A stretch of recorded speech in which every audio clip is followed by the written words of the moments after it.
Hi, I'm Taylor Smurl. And I'm Tommy Smurl. And this is... Neat! Well, hi! Welcome! We're in the same place! Well, how did that happen? Magic! Is this camera trickery? Yes. Or is this real? This is, as you all have seen, I'm such a good editor that I have learned how to just splice us together like this. With that black bar that's usually down the middle is gone. Yeah, no, just advanced skills. Oh, it's really you. You. I was just seeing if it was really you. I'm here through the magic of vaccinations. Yes. So since my father is fully vaccinated, I'm halfway there, but we've been staying inside. But he came to visit me, so And it's the good half. Yes. I got the good half of the vaccination. So Dad's been in town. We've been enjoying some takeout and patio cocktails. And Taylor's made me some cocktails. Yes. We've deconstructed some cocktails. Yes. So, as we discussed on the podcast, for our Easter Sunday, what's more appropriate for Easter than visiting a bar called the Dead Rabbit? Sounds right to me. It's a very cool bar in New York City that has a lot of great history. The originators of the bar are pretty impressive dudes. You can hear all about that on the podcast. So they have 3 cocktail books out, as far as I know. They're all great. But when we were there recently, the cocktails that we encountered, I'm not sure if the recipes are up for public consumption yet. They might be someday. But we decided it would be fun to try to backwards engineer the drinks that we liked. We each picked our favorite. I mean, I got to tell you, for an Easter Sunday, the Dead Rabbit was hopping. Yes, the bunny was resurrected as foretold in Scripture. Mm-hmm. It's been a while since I've been to Catholic school. Well, it was something like that. Something like that, yeah. Well, and Peter denied the drink 3 times before the crow called, or something like that. The crow called 3 times. I forget. Yes. And then everybody had daiquiris. Yes. And we were saved. At least until next year, we'll do it again. Hallelujah. I don't know anything about Easter. But I do know something about making cocktails. So I'm going to get it right out there. I'm not going to be able to come anywhere close to replicating the beauty and intricacy of Dead Rabbit cocktails. They're amazing. We just are making close proximities based on the listing ingredients to make it home.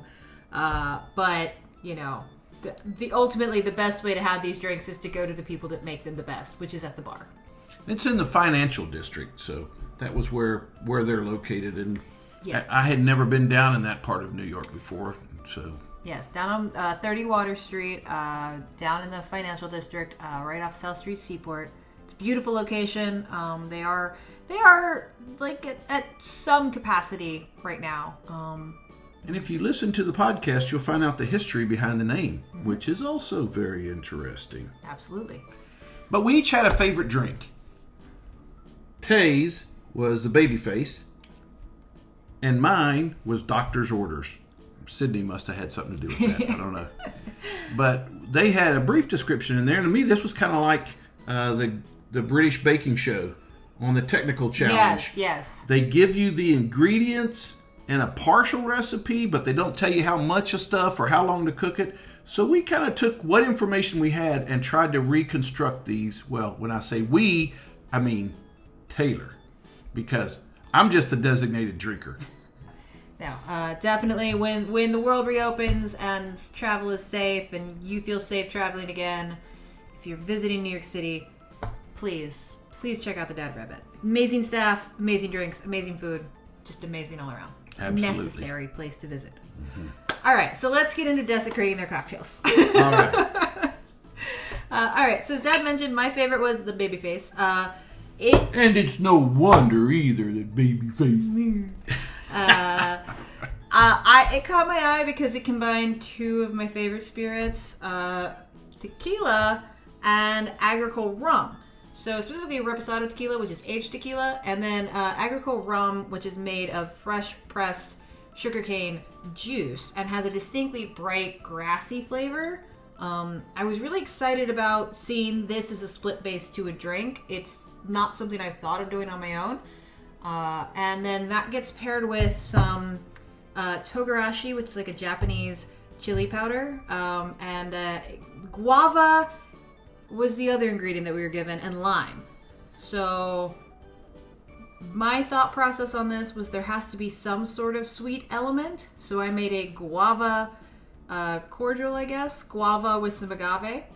Guava agave. Gabi guava. Guava agave. Okay. Sure. And then fresh lime juice. So we're going to see how it's going to work. We're going to do a sort of a split base sour kind of build. So an ounce of each of our base spirits. We're going to muddle some of our togarashi along with some fresh pepper because it seemed like there was some pepper element in there. And I tasted pepper. It didn't say pepper, but I tasted pepper. Well, there are a couple different kinds of togarashi out there, and some actually do have like black pepper flakes in it, so it could be that. And then we're going to do 3/4 ounce of our guava agave, an ounce of lime, and they called for peach bitters was on the menu. I do not have peach bitters, nor could I find them. I do have some apple bitters. So we're going to see if those sub in fine. We tried it. We thought it was pretty close replica. All right, so I'm going to start out with an ounce of lime juice. However, I'm going to make 2 of these, so one for each of us. So I'm going to do 2 ounces. Because we each want a drink. Yep. What the heck? It's what I'm visiting for. 2 ounces of lime juice. An ounce and a half of my guava agave. So it'll be 3. Well, no, it's Oh, you already doubled it. Yes. Okay. Ounce and a half for 2 drinks, so it's 3/4 of an ounce for 1. There it is. My math skills. I had to use all my digits. All right, so then 2 Even ounces. My crooked ones. Those don't count as full digits. Crooked digits. 2 ounces of my agricole rum, my rum jam.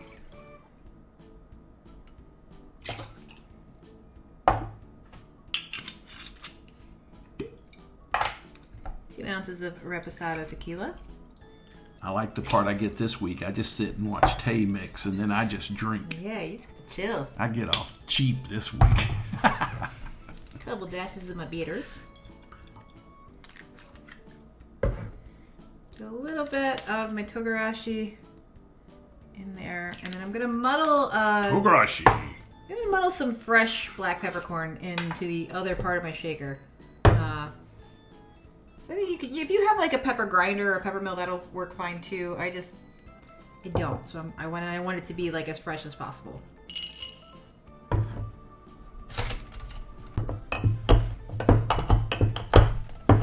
Sounds like Jack when he gets hold of the couch. Yes, Jack. Dad got to meet Jack. I guess you've met him before, but this is the first time you guys have hung out. Mm-hmm.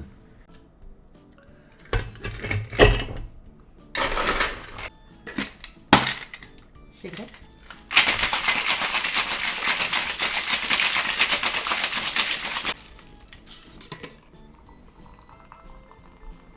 Frothy. That last little bit. You don't want to miss out on that. No, that's the good part. Heck yeah. All right.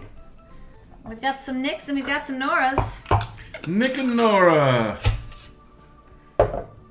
Hello, Nick. Hello, Nora. Nice to see you. You're looking good. But you'll look better in a minute.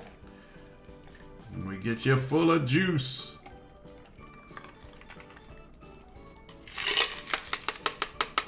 All right. I would say those look extremely drinkable. Now, no garnish on these because in the time of COVID, garnishes are an unnecessary difficulty in a bar. So we didn't get any on anything. So we're just going to be respectful and do the same. That's right. Only garnish on this glass will be my lips. Cheers. Cheers. Oh, wait. Oh, wait a minute. Oh, we're live. That's the way Go we this normally way. do it. Yeah. Oh. Huh. They actually clink when you're in Hey. person. Cheers. Now, as I stated, my version is not as good as the one there. But I think it's a dang good drink. it's still pretty solid. And I think, kudos to the designer of the drinks because that combination of like guava, that like tropical fruit flavor with that like rum agricole, that sugarcane, like bright grassy flavor. It makes a lot of sense. And then you're getting that kind of nice roundedness from the age on the tequila. And it works really well. It's really just a modified sour. It's nothing like crazy intimidating from a lot of the things we've taught you here. It's just, smart drink making, but not complicated drink making. And they're very good. I highly recommend them. All right, next up is Dad's favorite, the Doctor's Orders. So this is really appealing flavor profile. It's got a split base, again, of a bourbon and an Applejack. So I believe theirs was Old Forester. We're going to use Four Roses.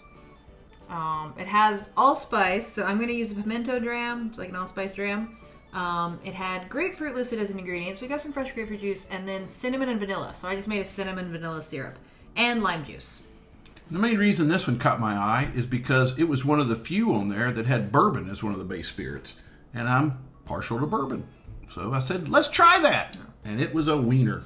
A wiener? It was a wiener. Well, let's drink this wiener. All right. All right, so I'm going to do an ounce each for our lime juice, so 2 ounces total. For 2 drinks. That's an ounce each. Yep. That was a very good math. Thank you. I mathed. And I'm on vacation and I mathed. Math on vacation? I don't think that's legal. I know. It's like figuring tips. The computer does it for you now. You just punch 20% or whatever, That's great, right? Yeah. You don't have to figure it. Yep. We're going to do a half ounce of grapefruit each, so an ounce total. And I remind you, I'm just watching because I am still the designated drinker. I have to maintain my composure to drink. We're going to do 3/4 ounce each of our cinnamon vanilla demerara, so we'll do an ounce and a half total. Correct. I have confirmed the math.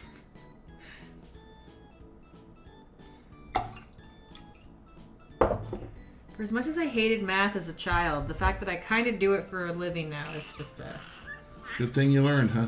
Well, you know what? Here's the thing. If there had been alcohol involved in the math that I didn't want to learn in high school, maybe I would have been better at it, but that's not Or good. maybe you never would have learned it. Maybe. All you elementary school kids watching, do not drink in math. No. Drinking and mathing leads to disaster. Or being a bartender. All right, and then we're going to do, for our allspice dram, for allspice, I'm doing this pimento dram, and I'm going to do 1/4 ounce for each, so a half ounce altogether.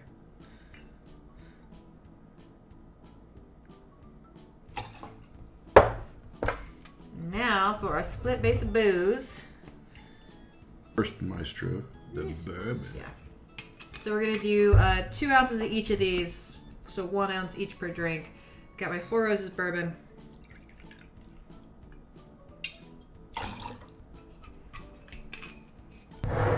Thank you. You're welcome.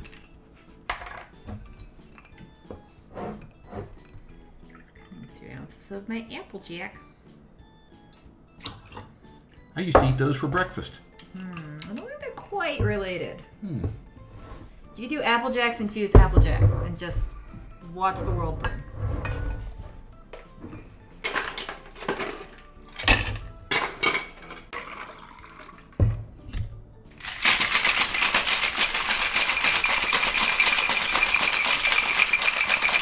Put the lime in the coconut, then you feel better.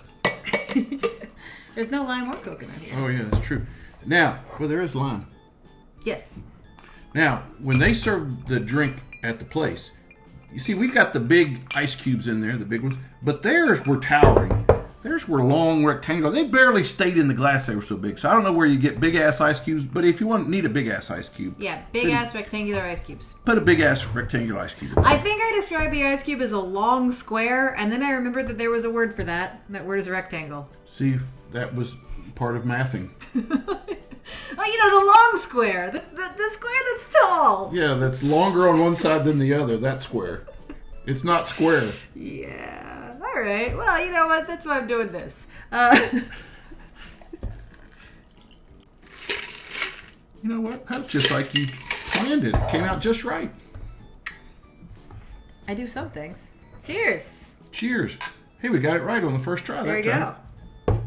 Doctor's orders. Bottoms up. This is for you, Sid. I got a prescription for all that ails you. Yeah. It's doctor's orders. Yeah, I definitely like this one better. I mean, now yours is a good drink. The Babyface is a good drink. But this one is perfection. Well, and who knows? Like who knows how close I am to the actual proportions on either of these drinks? Who cares? It's still good. I think that they are tasty reinterpretations of cocktails made by barmen that are far advanced than me. I will openly admit that. And but as a designated drinker, I proclaim them both wieners. they are very smart, good, consistent flavor profiles. Especially this one. Like at the end of the day, that grapefruit cinnamon whiskey combination will always win. Throw in some allspice, like that's always going to be a great flavor combination, and I think lime is the natural choice for that. So And bourbon. yeah. Yeah. Like, it makes a lot of sense. Of course that's delicious. Of course it is. Of course it is. So, if you're not within, well, I should say that. So, if, it's going to be a while till you can probably go to the Dead Rabbit personally. So, you're welcome to make these imitations at home. Imitation Dead Rabbit cocktails. Don't tell your friends the Dead Rabbit part. It's a weird thing to say. So, yeah. But I hope I am in no way trying to replace these cocktails with these make at homes. I hope this inspires you with how good these are. My shabby replicas inspire you to go seek out the bar yourself when the world opens back up and you can travel. Go there, get reservations there. Show up and buy their drink. Don't show up at Taylor's apartment and ask them to make you one. I don't. I do not take reservations at my apartment, but the Dead Rabbit does. I didn't make a reservation. I just showed up, so Taylor had to take me in. Not what I like. I've said it a lot. Like, I love working in the bar world, but there is a lot of, I think, unnecessary pretension. I think we're doing one of the oldest crafts in the world, and that's cool. But we don't need to be jerks about it. I think the Dead Rabbit is a perfect example of a bar that makes a kick-ass drink, but doesn't make you feel bad about ordering it. And that is good service to me. There's sawdust on the floor. There's sawdust on the floor? How can you be too upper crust when there's sawdust all over the floor? You Drink. got a cocktail on your nose.